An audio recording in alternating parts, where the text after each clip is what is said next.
For some reason, I couldn't sleep. I woke up, I saw a lot of texts on my phone. I saw the news. I cried out of joy. I jumped. I thanked God. I don't know. I was overwhelmed.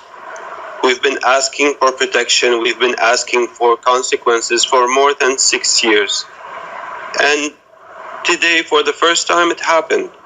For the very first time, we see Assad held accountable just for once.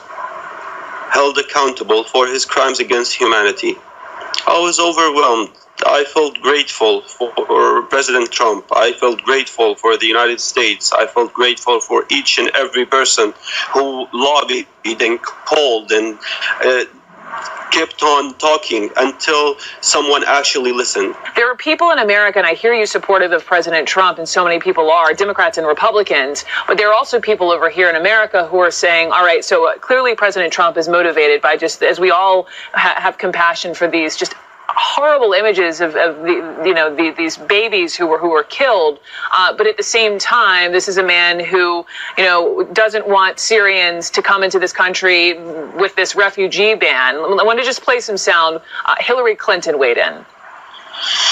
We cannot in one breath speak of protecting Syrian babies and in the next close America's doors to them.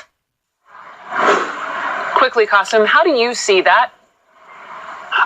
With all due respect, I didn't see each and every person who was demonstrating after the travel ban. I didn't see you 3 days ago when people were gassed to death, when civilians were gassed to death. I didn't see you in 2013 when 1,400 people were gassed to death.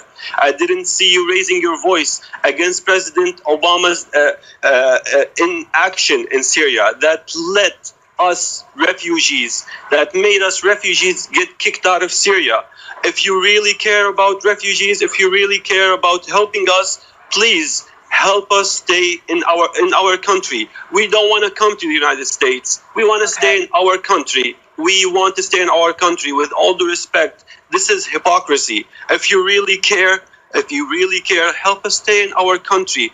We don't want to become refugees. We want to stay in our country. Help us establish safe zones. Help us stay safe in our country. And if you just give me a few seconds just to tell President Trump once again, please, sir, what you did was amazing. What you did was a powerful message of hope for a lot of people inside and outside of Syria. Please don't stop on this. Please help Syrians stay in their country. Please establish safe zones. Please take out Assad air forces so they won't be able to commit more atrocities using traditional weapons. 500,000 people were killed with traditional weapons, just so people can know what we have suffered in the past 6 years.